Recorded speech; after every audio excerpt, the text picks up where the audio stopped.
I was 26 when this happened, and it was my first time ever going to Coachella. My friend Alyssa and I had talked about going for years, but something always got in the way. Money, work, timing. That year, everything finally lined up. We booked the trip, flew out to California, rented a small 2-bedroom Airbnb, and turned it into a full experience. Neither of us had ever been to a festival that big before, so we were beyond excited. The first day felt surreal, like stepping into a completely different world. Massive crowds everywhere, people dressed in wild, colorful outfits, music echoing from every direction, and this strange sense that no one had any real responsibilities. It honestly felt like some kind of chaotic fairy tale. It was overwhelming at first, but in a good way. The first 2 days were perfect. We saw artists we loved, took tons of pictures, ate overpriced food, and stayed out late every night. By the end of each day, we were exhausted, but it felt worth it. By day 3, we were completely drained. Still, it was the last day, so we pushed through. Before the trip, Alyssa had suggested bringing Molly.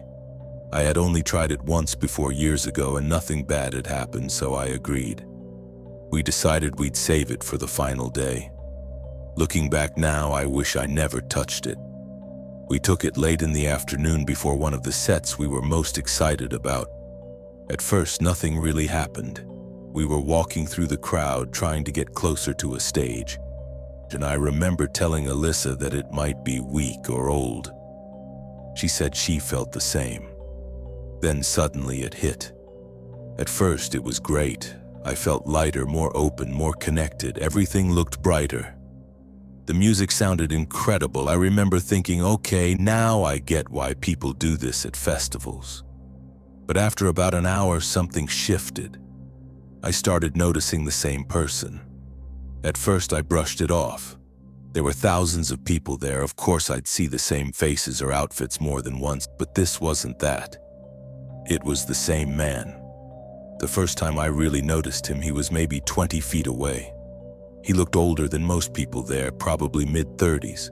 Dark hair, scruffy beard, black shirt, boots, completely out of place compared to everyone else dressed in bright colors. He wasn't doing anything obvious, just standing there, looking in our direction. I ignored it. But then I saw him again near a drink stand. Then again while we were moving between stages.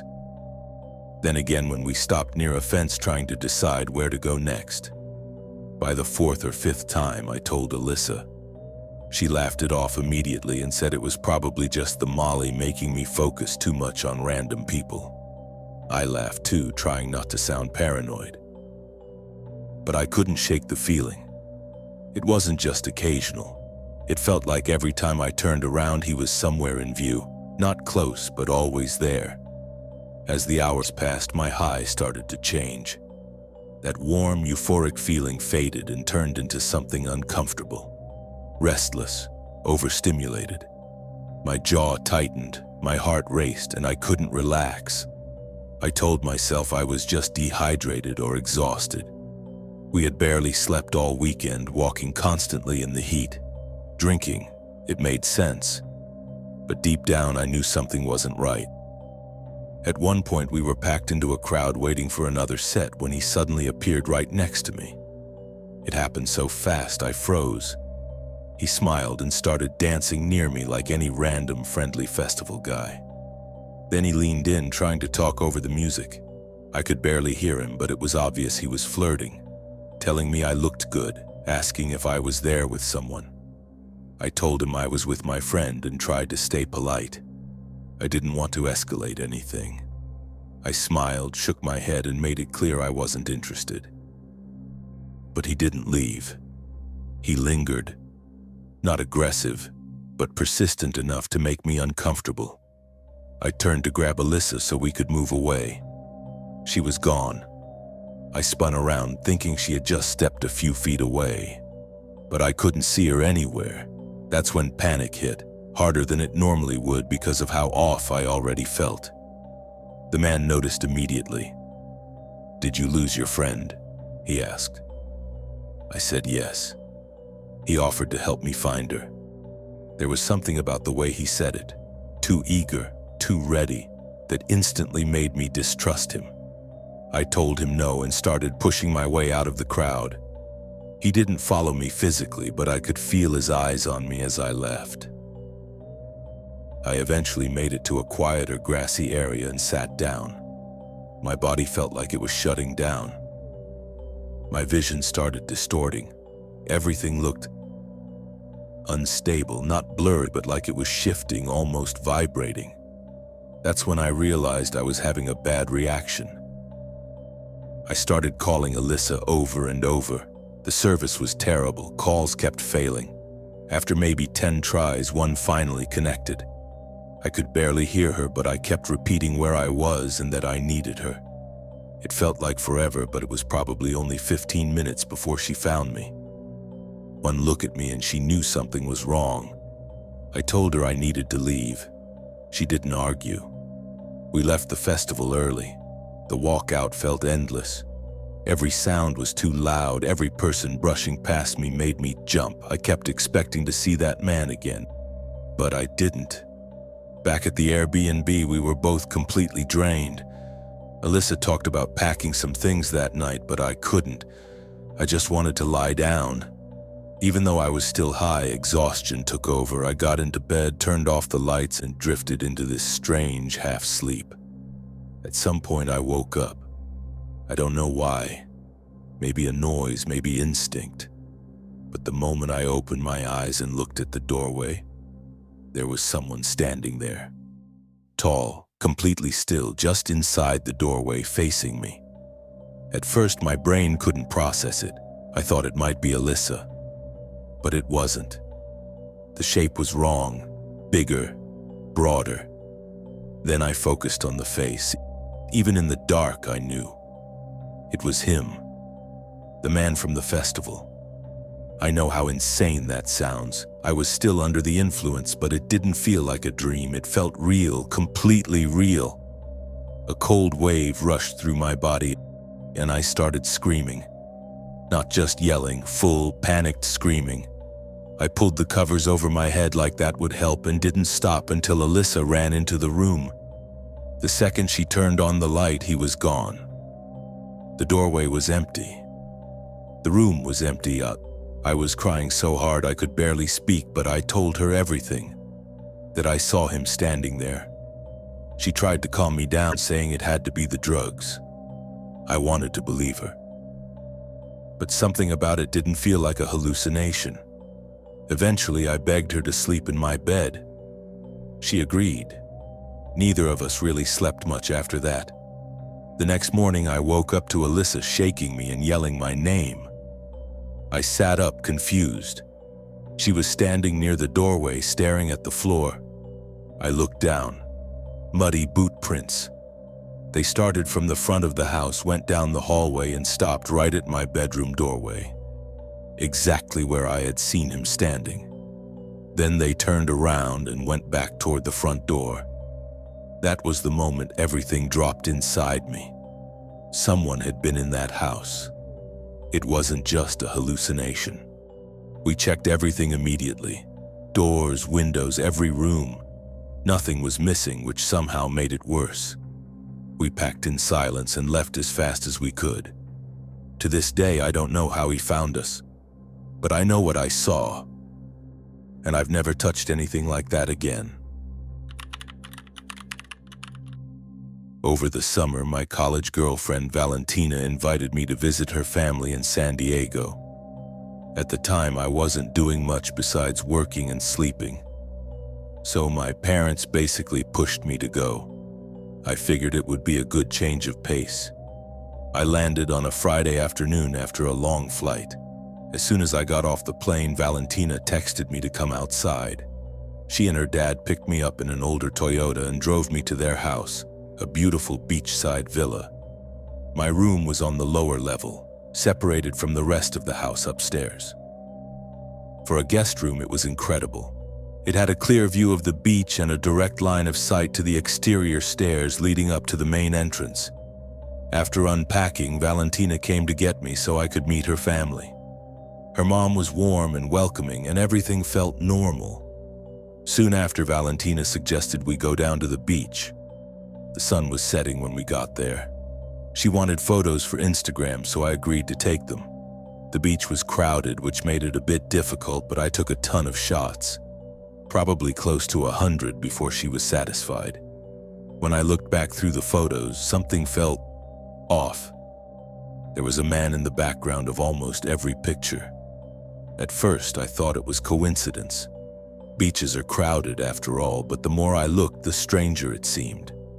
In some photos, he was standing far back, just barely visible.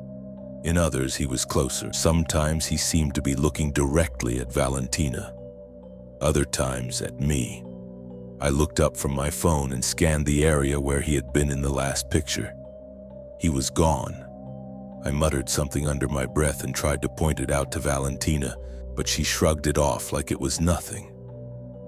Still, I couldn't shake the feeling. Something about it didn't sit right.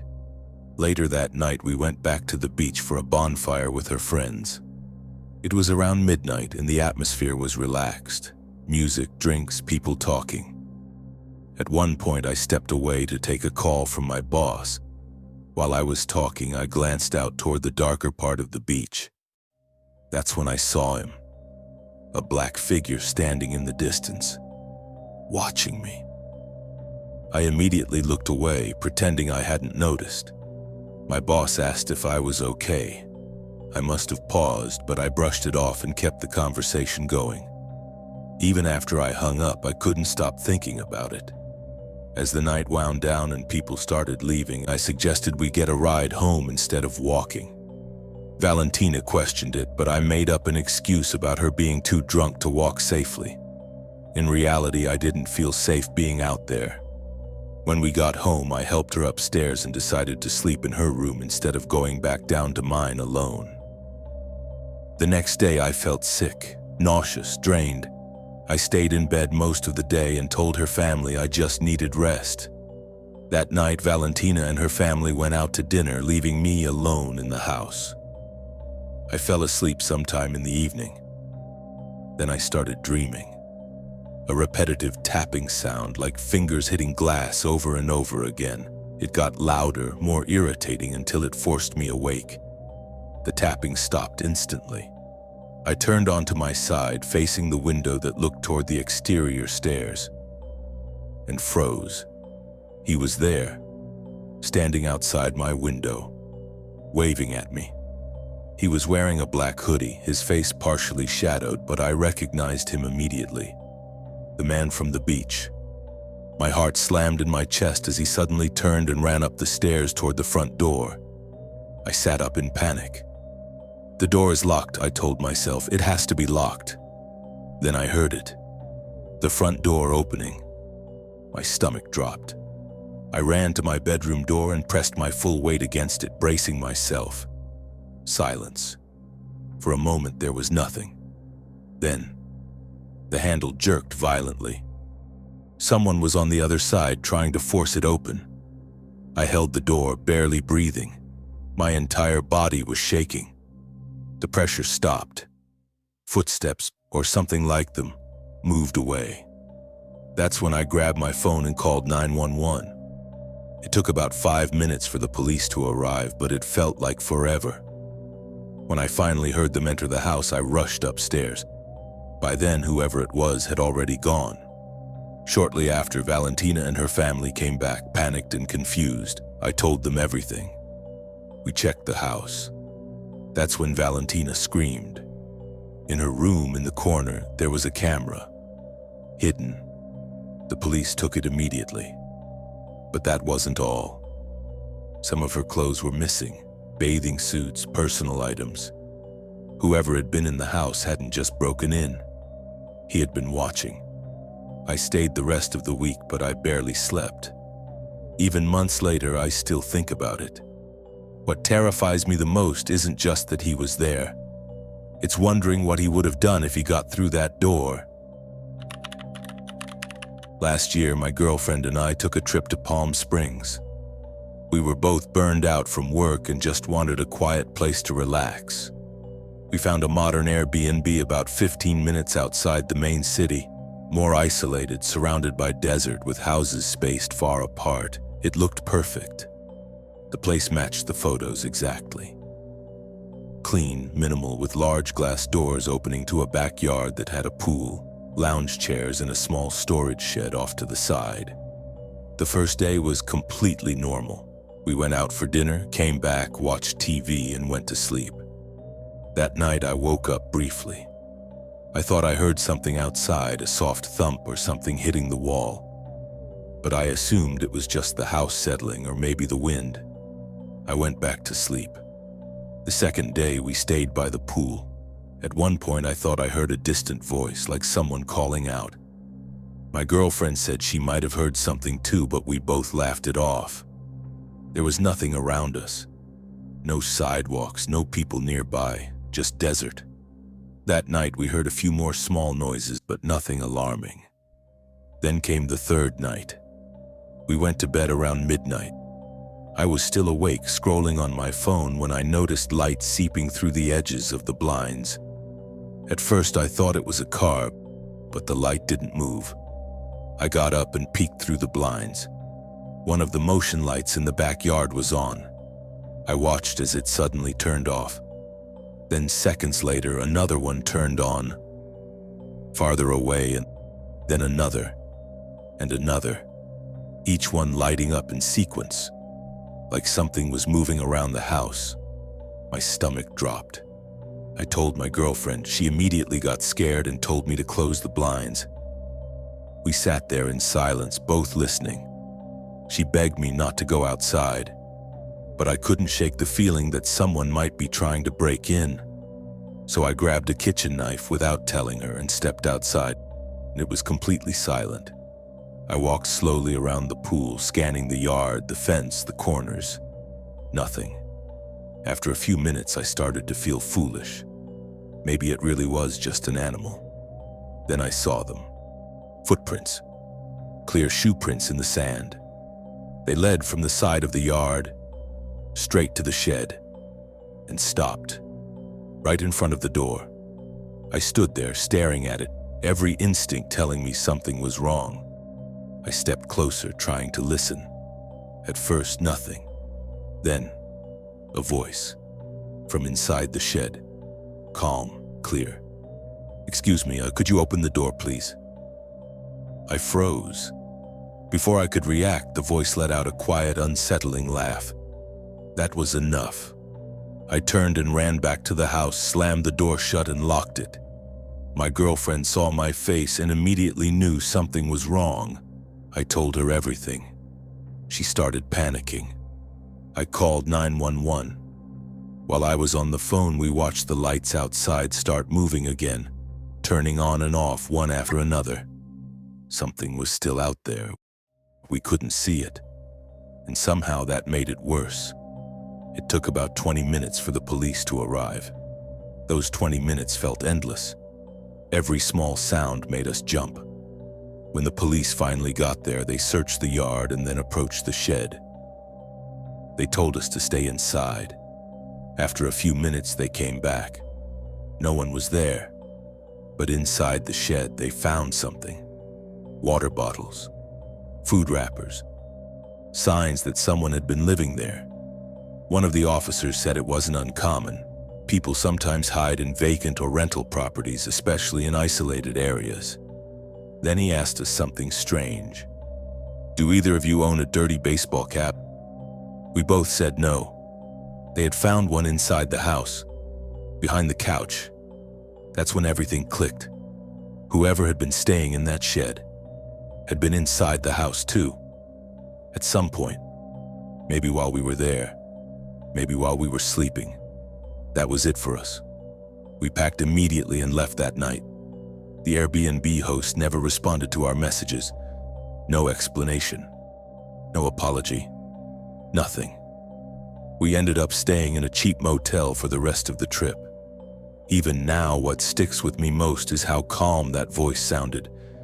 Like it expected me to open that door, like it knew something I didn't. And sometimes I wonder, what would have happened if I did?